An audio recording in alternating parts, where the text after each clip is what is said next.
Welcome to Triangle BNI. Today's show is brought to you by Oak City Tech. Folks, we talk all the time about the digital world. You need a friend, and you need a professional friend there because it's loud and it's crowded. Folks at Oak City Tech will certainly take care of you with whatever you need from web design, social media, anything like that. So go to oakcitytech.com, tell them what you're looking for. I know they'll be able to help you. Hi, everybody. My name is Mike Manning. Each week, we bring you a local small business success story from Triangle BNI. If you are not familiar with BNI, it is Business Networking International, the world's largest networking organization. And here in the Triangle, our little slice of heaven here, Raleigh, Durham, and Chapel Hill, each week about 35 chapters get together, over 500 members, and we are here to help each other grow our business. In our local small business success story this week is Lawrence Rosenthal. He owns the Raleigh Durham franchise for Marblelife. And Lawrence, good to see you today. How are things? Things are great. Thanks for having me, Mike. Oh, glad to have you here. So one of the neat things about Lawrence, is you'll find out here in a few minutes about how cool he is and what a background he has. But if you're watching online, you can see his background. And it's a before and after picture because Marble Life, they do hard surface repair, restoration, and maintenance. And behind you, Lawrence, give everybody a quick story about what the where those before and after pictures are from. Sure. Yeah. So what you're looking at are the bathroom, or is a bathroom floor from the Library of Congress in Washington D.C. Our team went up there in early October, and we restored about 13 bathrooms that just had simple Mexican tile down, but they were really beaten up, and the grout was dirty. And so we cleaned the tile, color sealed the grout lines, and then put down an application called Tile Lock on top of the ceramic tiles, which kind of gives you that reflectivity and that dark color that you see in the restored after picture. I'm pointing the wrong way, Yeah. but the after picture. And Yeah. what I like about this, especially when you get on Zoom calls, is most people would think, "Oh, the picture on your left, hang on a sec, I know geography was involved. Our right, it's not new, it's just clean." Yeah, I mean, I'm still amazed by it. I mean, the color differential and the tile itself, like everyone understands that you can clean grout, you can color and seal grout, but to change the color of the tile itself is pretty astounding. It's neat. And I know your guys enjoyed the trip up there. It was, an interesting project, anything that big, and certainly dealing with the government, their processes and procedures to go through. But I think it's cool, though, that you can tell people now that you and your team helped clean, restore, whatever word you want on it, something in the Library of Congress. I think that's cool. I think so too. And actually, now the U.S. Supreme Court is talking to Marblelife about doing their bathrooms. So I hope to get the opportunity to go back and go in there. All right, good deal. So the benefit of being part of a franchise, I know you're new to this world, not to small business, but to this world. There are benefits that come with that, and thankfully we're close enough to Washington D.C. where you can benefit from that. Yeah, absolutely. But one of the things Marblelife tries to do is go after what we would call national accounts. So Bed Bath and Beyond, for instance, is a national account where I don't have to chase that business. I get a phone call that a local Bed Bath store is ready to renovate their bathrooms, and we can go in and take care of it. So it's nice to have that activity. Now, Lawrence is a member of RD28 Connections in Motion. They meet every Thursday right now on Zoom, but it's Thursday at lunchtime. You've been in BNI just a little bit, right? Couple of A little minutes, less as than we a year. say. I Yeah, started last February. yeah, that's amazing that it's been almost a year. Uh, and most of your focus is on residential. That's right. I mean, and one of the reasons I got into a franchise was I needed a little bit of a playbook to start out as a small business owner, and their playbook really encourages you to focus on the residential market to begin with, kind of get that cash flow moving, and to start laying the seeds, the groundwork to move into commercial, the space industry going forward, which is something one of my goals for 2022 is to do more of that.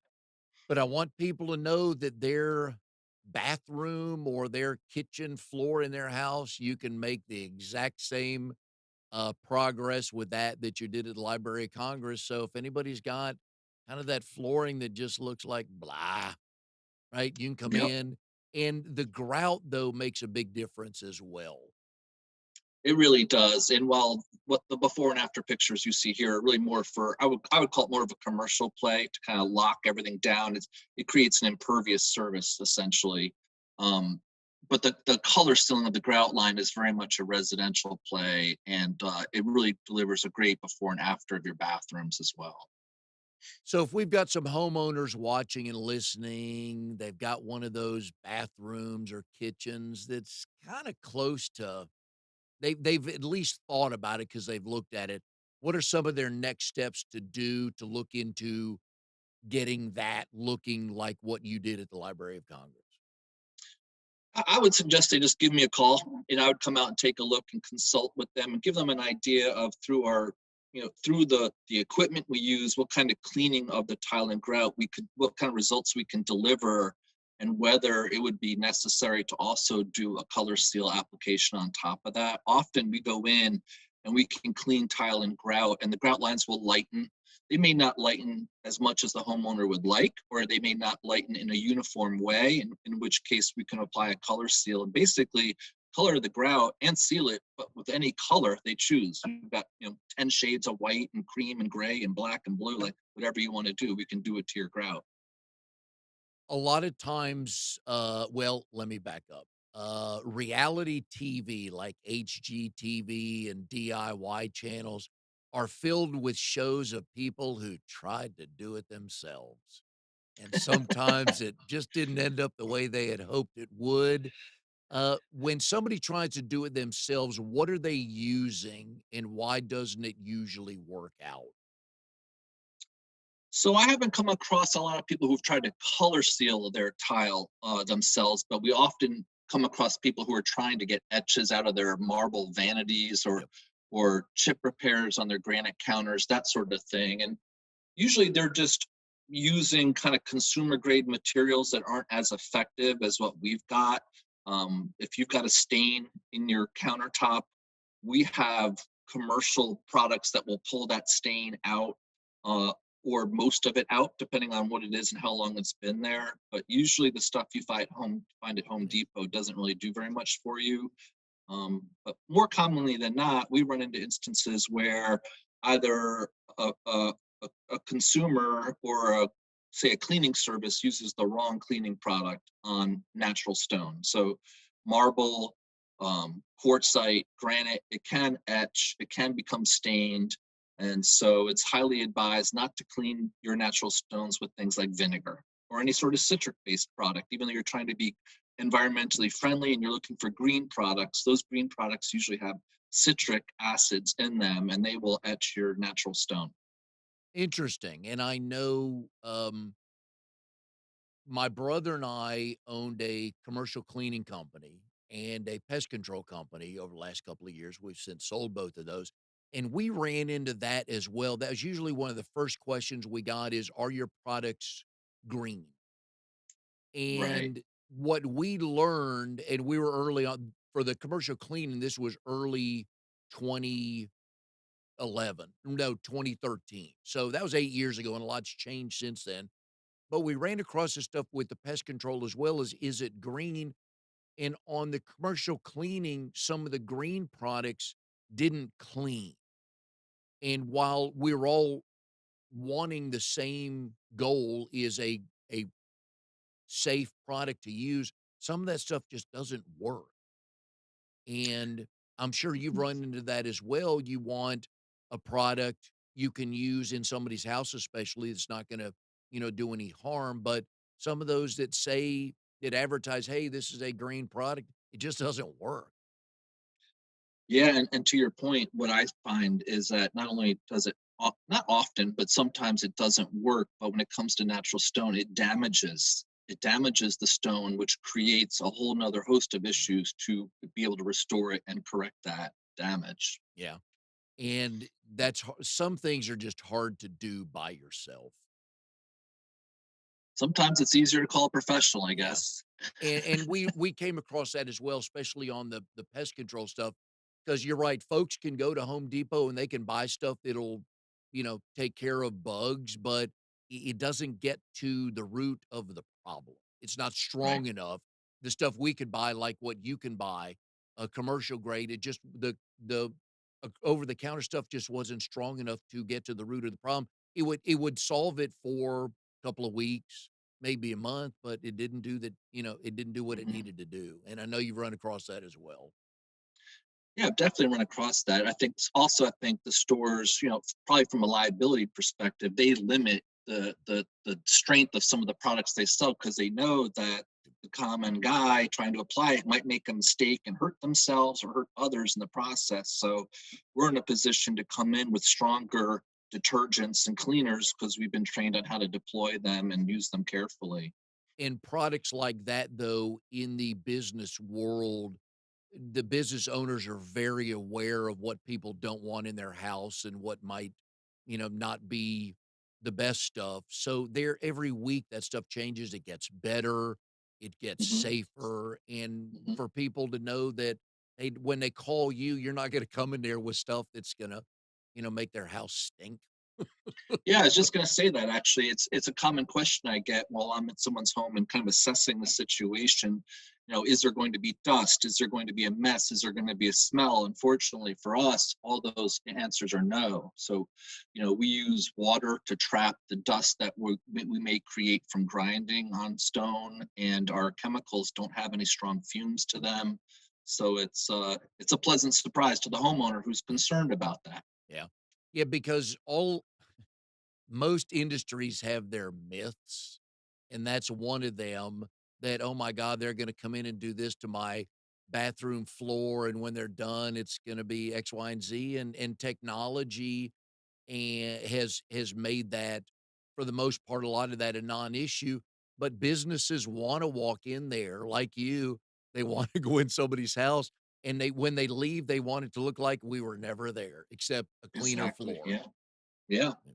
Yeah, we really don't want to get a whole bunch of Google reviews about how much No. dust or the smell that was created from the process. So fortunately, that's not the case. Yeah, 15 years ago, that may have happened because you're Right. learning and, into things are just getting started. But now, you come in. So I know years ago, I tried to clean grout with a toothbrush and some stuff from Home Depot. And man, that was just a killer on my back, my knees, my budget, and it just didn't work. Yeah.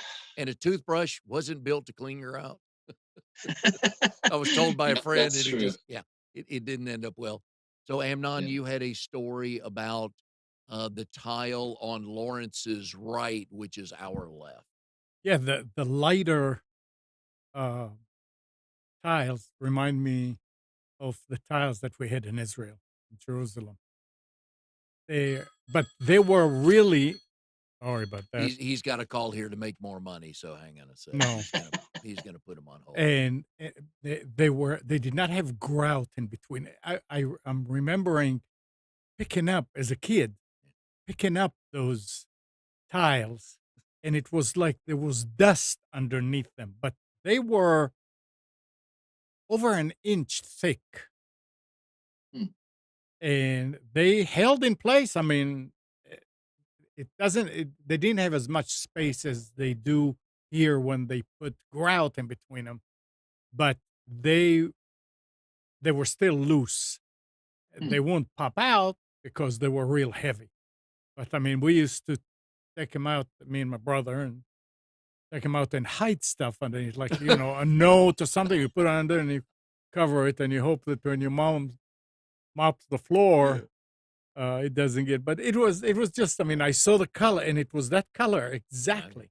The only thing is they were square, perfectly square, 20 centimeters by 20 centimeters. Hmm. Now, And did you steal his money, like a $10 a bill or a no, $5 we bill and didn't. put it No, underneath there we and didn't have that kind of stuff there. okay, maybe a No, dollar bill. no. You're And giving me an idea that we could like cut the grout and make like a secret compartment where someone can There hide you their go. jewelry under the floor this way. Yep. And behind you, is tile, not marble, correct, Lawrence? That's correct. Yeah, Okay. that's a Mexican tile. Do you find more of that in homes that you go in to do work for? I'd say it's a mix. I mean, I don't see a lot of this red Mexican tile like this, so we'll see. I mean, most homes have your ceramic or porcelain tile in it, and we don't. The minority is where you will find marble, travertine, or granite tile. Uh, we like it all and service it all, but I would say more often than not, it's a ceramic tile in your bathroom. I was, impressed when I was due because we've known each other for a little bit. We're both in the same BNI group, and as I've learned more about your business, that you guys use diamonds to clean, and I thought, Yeah, "Okay, we use diamonds to hone off the wear, which are like low grit diamonds. They're more abrasive, so they will take a little bit of the top of a natural stone tile off, gets the wear off, and then we use very high grit diamonds to go over that area and polish it, essentially closing the pores. We open the pores of the stone up to remove the wear, and then with high grit diamonds, we're closing those pores up, and that's what creates that reflectivity and that gloss. So yeah, we use a variety. More often than not, we're going over the same floor, the same space of that floor, probably somewhere between 3 and 6 times, depending on how much gloss we're trying to deliver or how much wear needs to be removed. So yeah, we wow." have a variety of different diamond pads that we use. I thought that was cool to learn because I thought they were just the regular buffing pads that I've used before, and then to come to find out they're not, explained a whole once you said that, it explained a whole lot. Yeah, we have diamond pads. We also have something called dips, diamond impregnated pads, which is probably like what you're thinking of as a buffing pad, and that just has a variety of diamonds embedded in that pad, so that when it spins around, it's hitting that surface and doing its thing. Now, the one of the funny stories out of the Library of Congress job was you put up basically police tape to Yeah, tell people these are educated adults not yeah. to go in the bathroom, and it kinda didn't work, did it? Yeah, that was really frustrating, I gotta tell you. So, to do what you're looking in our background here, it's really a two-step or three-step process. First, you have to clean the floor, and then we color seal it. So we take care of the coloring of the grout lines and seal that. But before we put the tile lock application down, the floor has to be spotless. There can't be a grain of sand on the floor because otherwise the tile lock could potentially fail. So, we were going through 13 bathrooms, cleaning the floors, color sealing them, and then, quitting at that point for the night to come back the next morning and putting yellow caution tape across the doors, obviously saying this bathroom's not, available for use. For some reason, there were no locks on these bathroom doors, so we couldn't lock them. But in the morning, we'd come back and the yellow tape was taken off the walls, bundled up and thrown in the trash. We'd go in, we'd see muddy boots across the floor, and we'd be shaking our heads like, oh my God, we got to start this all Yeah. over again. The second time we did this, not only did we use the yellow caution tape, we took red duct tape and we did the seams of the door, the two sides, the top. It's still, someone came and ripped it all Yeah. off. Like, Yeah. who did we upset so badly that we deserve this fee? But anyway, it was very frustrating, and it definitely slowed us down, but we got through it. And there were other bathrooms to use not far by, but they Absolutely. Yeah. I decided, mean, there "Let was me." a whole logistical effort behind it, like making sure available bathrooms around the clock, and all this. But man, Oh, too funny. We are here with that Lawrence was Rosen. painful. So you Yep. think of it a funny story. For me, it just brings back bad memories. Oh, yeah, well, it's funny. Well, yeah, it's funny when it doesn't happen to you. It's Right. like I have a pacemaker, and for me, that was major surgery. To my family and loved ones, like, as a procedure, no big deal." I'm like, "Yeah, you call it a procedure because it didn't happen to you." Good Yeah, point. so Very overnight, we're fair. sleeping. What do we care if somebody breaks into a bathroom? But, yeah, it is a royal pain in the butt, I'm sure of that, Yeah, it really was but it's a disappointing. it's a wonderful story, and those pictures are awesome, so I'm glad you guys Yeah. got to do that, Thanks, Mike. and that Appreciate it. helps explain to people because your world is very visual, Yeah. very visual. We know what, Yeah. "Oh, those need to be cleaned," to, "Oh my god, they can be cleaned like that," so Right. before and Right. afters are good. We are here with Lawrence Rosenthal, the owner of Marblelife of Raleigh. Lawrence is in RD28 Connections and Motions. You can go visit his chapter Thursdays at noon via Zoom. Today's show is brought to you by Oak City Tech. We talk all the time about what could go away Speaking of dirty grout lines going away, in the digital world, Facebook take your page away, YouTube could take your page away. But if you do things like email list and things you can control, those can't go away. So those can help you get to your current and future clients. So go to oakcitytech.com, tell them what you're looking for. I know they'll be able to help. All right, Lawrence. So one of the cool things for me doing this show is I just get to talk and share stories with people, but also do some research and learn some things. And I knew a little bit about you. We kind of know each other a little bit. Sure. But I did not know that you were named after Peter O'Toole. So Yeah, so tell me that's that story. yeah, so that's kind of an interesting. Of course, when I was a child, I turned to my mom and said, why did you name me Lawrence? Not the most common name. And her answer was, well, I was in love with Peter O'Toole from the movie Lawrence of Arabia. So I knew that. And years later, I was studying abroad in China and found myself on a 3-day train ride from Shanghai to Beijing. This is back in 1986. And on the train was Peter O'Toole. He was on the train heading towards Confucius's hometown, where he was in the process of filming that movie, The Last Emperor.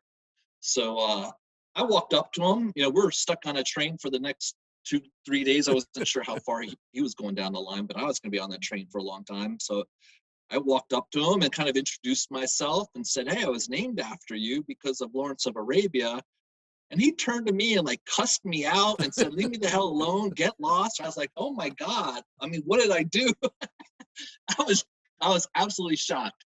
And sure enough, that night we the train stops and you stop in a village, and it was Confucius's hometown. I didn't know he was going to be going there, and we set up in a hostel for the night, and then we went to a little pub kind of place.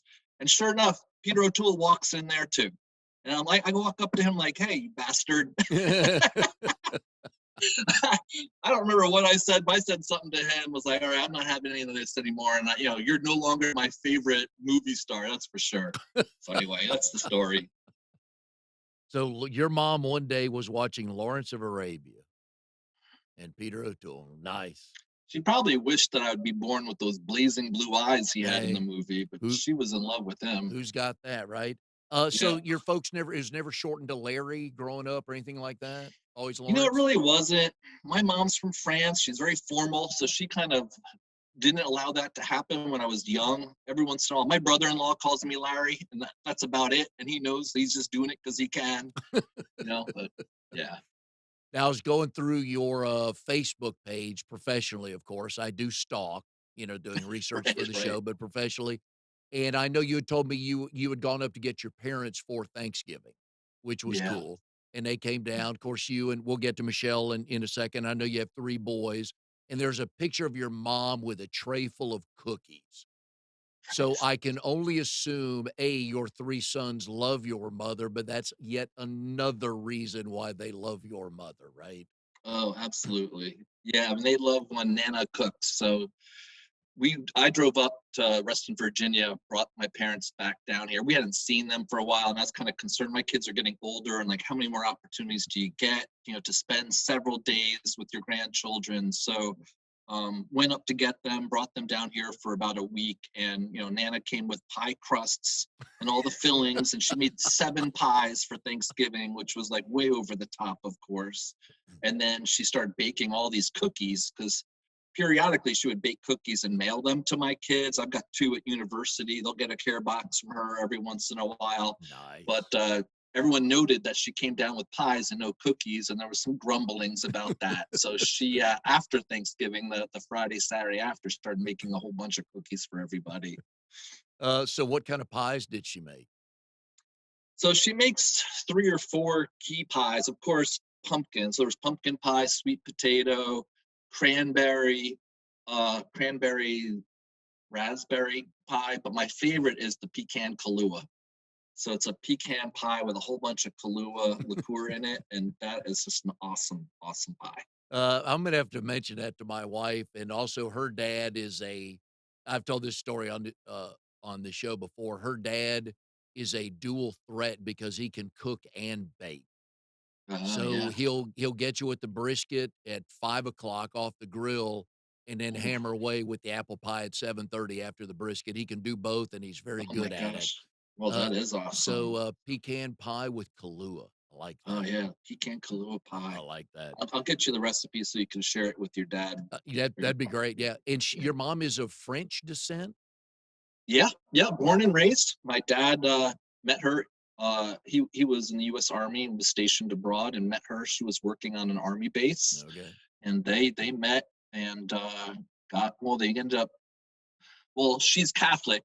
He's Jewish, so there was some conflict there. They ended up having to drive to Germany to find a rabbi who would marry them because the church wouldn't do it.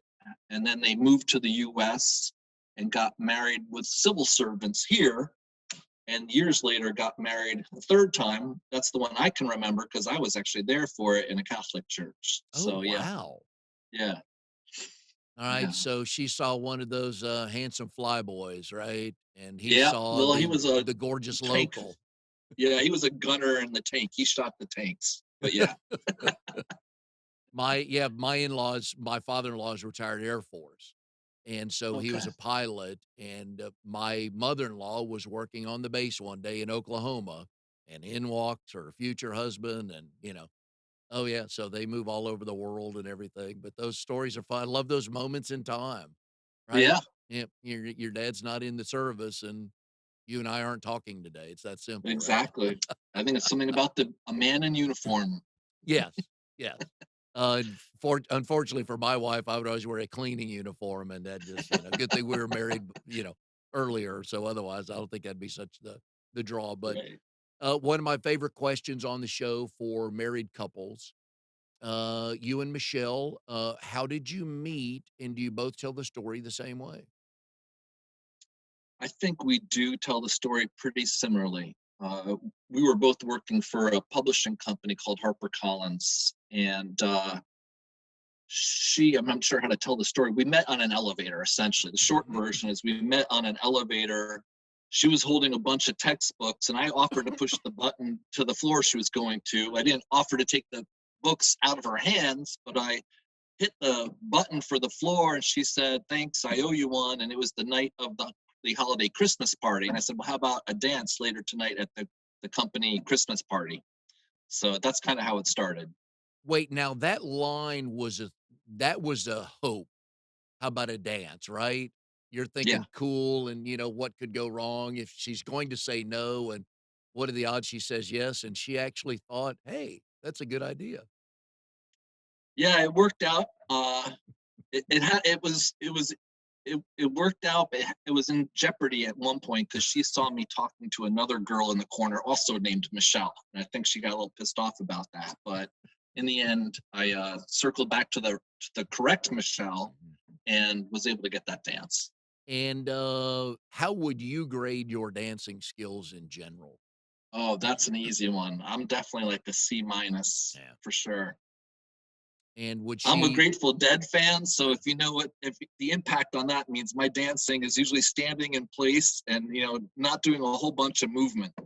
Yeah, my problem is when I have to engage my feet, it usually goes wrong from there, but, you also were at, how many Grateful Dead concerts have you been to?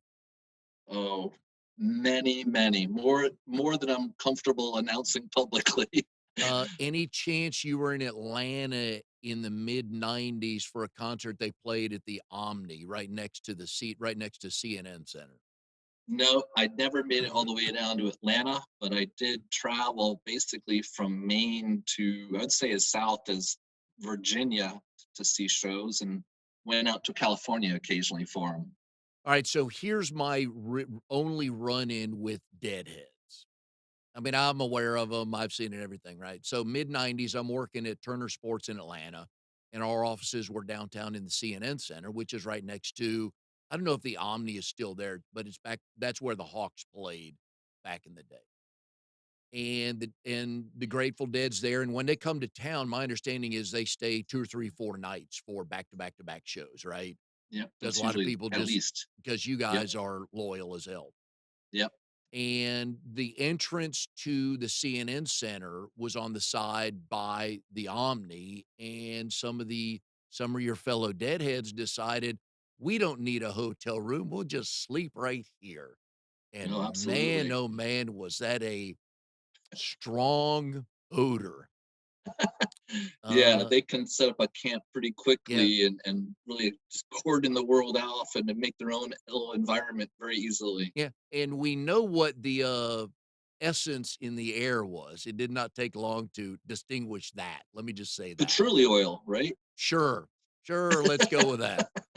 Let's go with Yeah, that. But man, yeah, yeah, their followers, you guys are loyal as all. yeah. I would say it would be fun when they did would come to Madison Square Garden because I was living in the New York suburbs Oh, or geez. thereabouts at the time, and the only people who would come in and stay longer and do more shows was the Allman Brothers, which was also a Oh, blast. When the really? Allman Brothers would come and do 7, 9 nights in a row at Madison Square Garden, that was also a lot of fun when that was Wow. going down. Yeah. Oh, I thought the only entertainment or the only entertainers in town longer than the Dead was the circus. I had no idea it'd be the Allman Brothers. The Allman Brothers, yeah, I think honestly, I think the Allman Brothers played more nights at Madison Square Garden in a row than the Dead ever did. It's probably Wow. close, but like also, Bruce, if he Yeah. came in, he'd do several nights in a row. So there's other bands who would do several, but yeah, the Dead are doing it more, systematically Yeah. across the country all the time. I mean, Oh, the yeah. number of nights, days a year they're on tour was incredible. The number of days out of the year But in yes, that general. was my first and only Yeah, introduction to the Deadheads, and it was yeah, impactful because that was so that would have been 94, 95. So, we're hmm, what are we on 30? Yeah, 25 years at yeah, least of that. So yeah, yeah, it's yeah. very it stays with you. Another story that I enjoyed that you told me when we first met, and so this goes way back.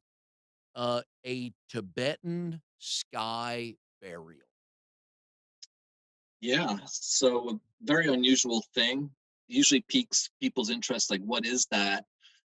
So I didn't know about it till I visited Tibet at the end of my term abroad in China. So back in this is '86 again. And for a little Um, context, you went to was it I wrote down, is it Nanjing University?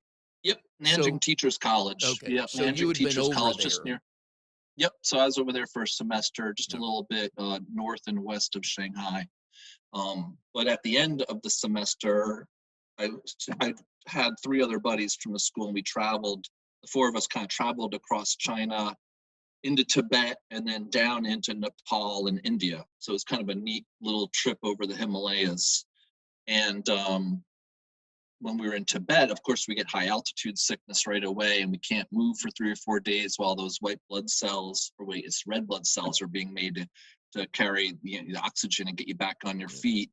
But one of the most incredible experiences of my life was seeing a sky burial, which essentially is how Tibetans are buried because the ground is frozen. They don't really bury you in the earth, and trees and wood is scarce. So cremation is limited to priests and holy people. And if you're a criminal or a bad person, they throw you in a lake and feed you to the fishes. But most people go through sky burial, which is there's ritual sites where this occurs throughout the country.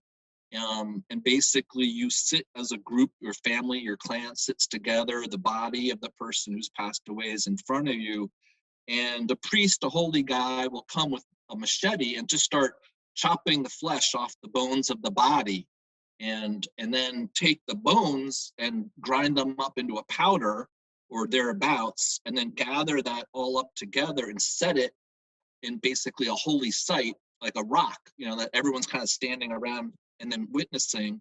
And then vultures come down and land and eat the body. So that's what's called sky burial. And Wow.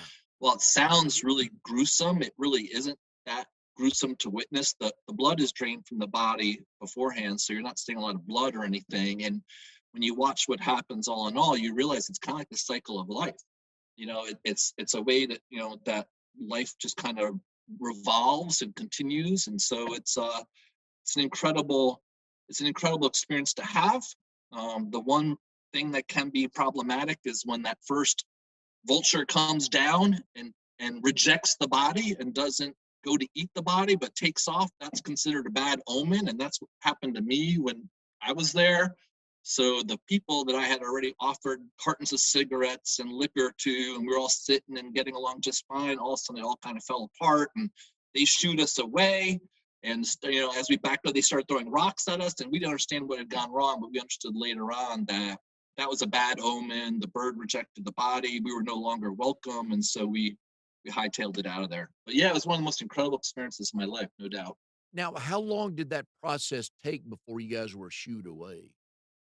We were there probably for a couple of hours. It happens at dawn. So I mean, the one I went to, we had very vague instructions on how to get there. It's other backpackers who kind of tell you how to do it, how to go about this. It's illegal in China, which controls Tibet, of course. It's illegal for foreigners to participate in a sky burial, so it's not publicized. There's no official ways to do it, but the word on the street was, you leave before dawn, you head out on this road. When you hear water flowing, you're there. Get up on the hills and look for. And so you don't even know if anybody's died in the last day or two, if it's going to happen or not. But as the sun rises, it hits the snow, starts to melt the snow, and out of nowhere there was a stream, like a wide stream coming right at us along the road. That hadn't existed. It was dry moments earlier. And so we realized, well, we must be there. We look off to our left, and there's a truck, like an army kind of truck, parked out there. And we're like, man, something's over there. So we start running that way, realize that there's some sort of clan of Tibetans all sitting around Wow. chanting and smoking. And we were told to bring cartons of cigarettes and stuff, and to, make your offerings. And they would likely invite you down into the circle, which is what happened. And we probably sat there with them for an hour and a half, maybe 2 hours, while the priest started doing his preparations, and chants and prayers were being made. And then the whole thing kind of started, and we kind of backed off, and everyone kind of backs off and looking up on the hillside as the sun is rising, it looks like boulders, just like a craggy, rocky mountainside. And then you realize, as it becomes slightly lighter, that those round things are not boulders, they're birds. And all of a sudden the birds start coming down to eat the body. So it was really it was really an incredible moment to have. So the vultures know the routine, They know, they're camped out there, they're waiting and ready. and the first one that came down did not take to the body for whatever Yeah, reason, but the yeah, assumption was because you guys were there. absolutely. Yeah, Wow. yeah, we got quite concerned when they started throwing rocks at us, because there was, we had to walk all the way back into town, which was probably 3 or 4 miles. And they had that truck, and so they threw the rocks at us. They weren't like heaving it like a pitcher, like trying to peg us. They were just kind of sending us a message, like, go away, move on. And so uh, we had to get back to town. And actually, now there was a brook for us to jump over, which wasn't there before. Uh, And the brook was probably 10 feet wide. And I was kind of concerned that I wasn't going to clear it, and that our feet would get wet. And we're up in the mountains, and I didn't want to oh, have wet feet for the 4 mile walk. So fortunately, we all got across that, but then we kind of hustled back into town because we were afraid that truck was going to come looking for us. So we didn't yeah. really know what to expect, honestly. But it all worked out, and was one of those experiences that you just never forget. Wow. And did you ever run across any of the people that were at the ceremony that were family or friends of the deceased? No, no, Wow. no. What a Yeah, that was story. really the end of the story. I mean, that was really it. Just a memory that will never leave you now. I ended up typing it all up, documenting it as a story, because I just wanted to make sure I always remembered all the details of what had happened. Wow. Yeah. That's now, were there other non-family members and friends there like you guys? I believe so, but understand, we could not communicate with them. They spoke Tibetan.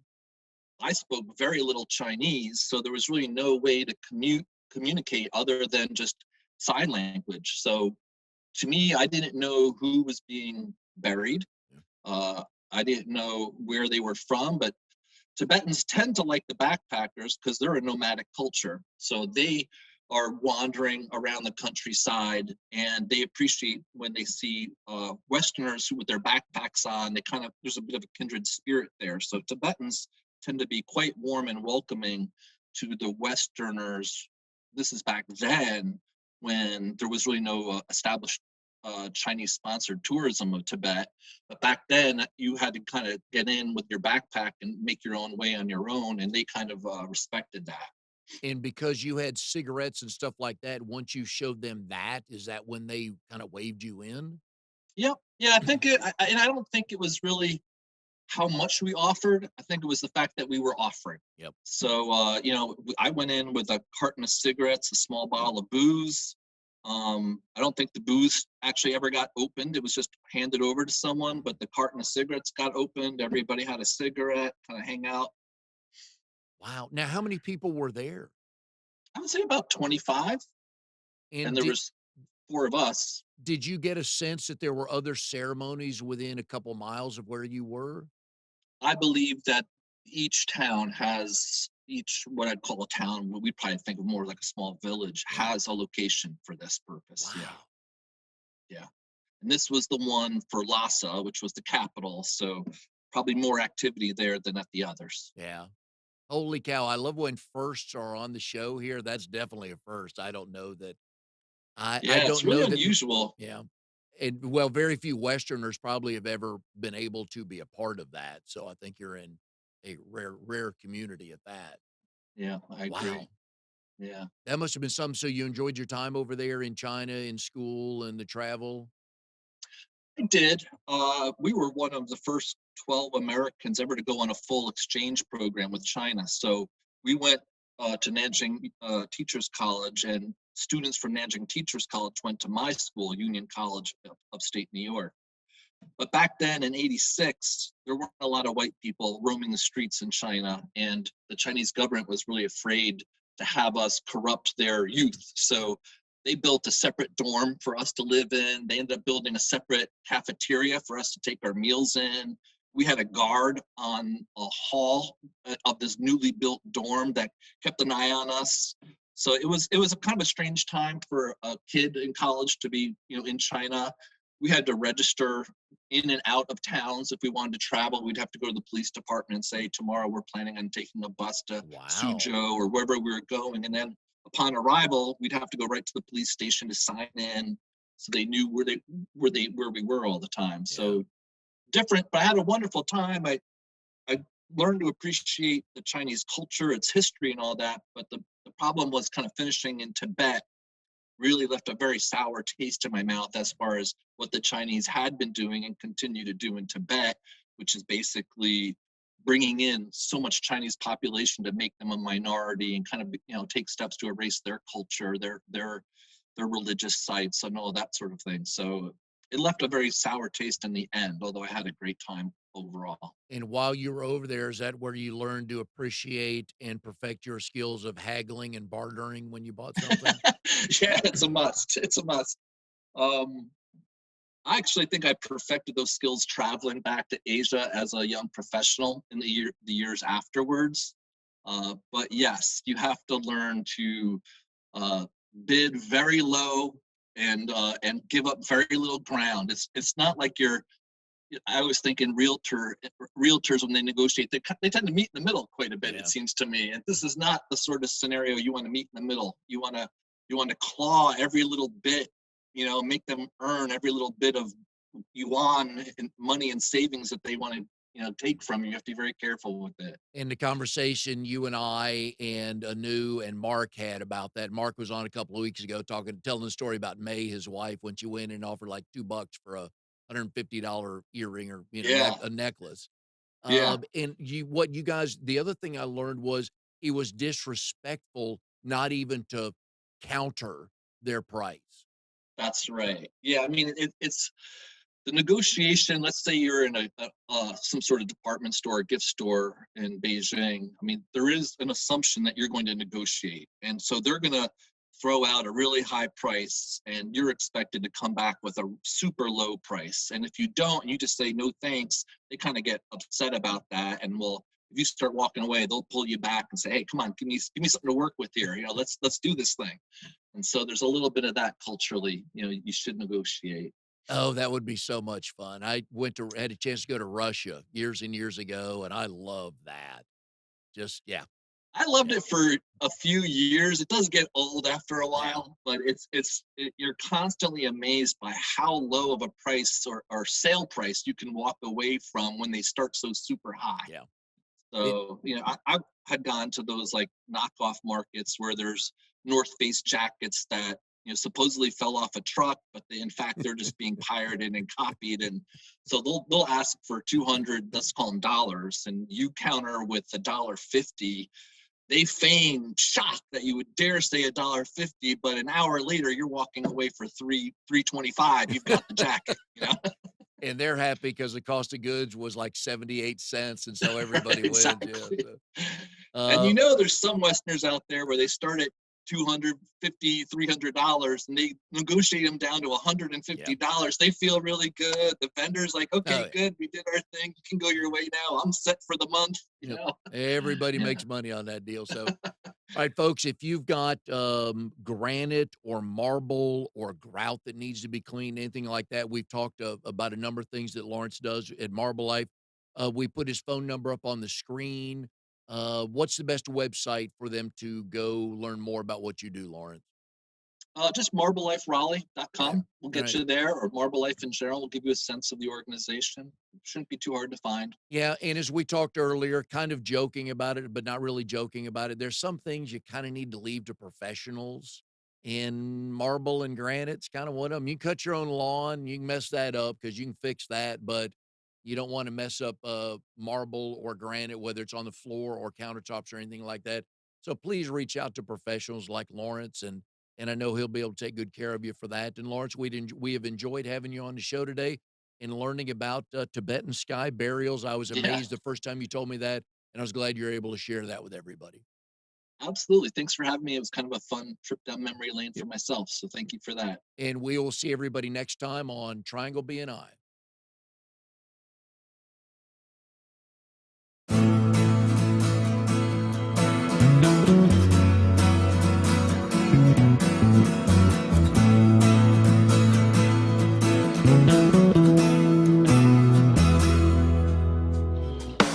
You are tuned to the Nissan Communications Network. If you tuned in too late, you can always watch each program in its entirety or download an MP3 audio file of it in the archives section at nissancommunications.com. Don't forget to subscribe to our YouTube channel, follow us on Twitter, and like us on Facebook. Sponsored by StreamingGear.com, Carolina Apparel, and DeltaForce.net.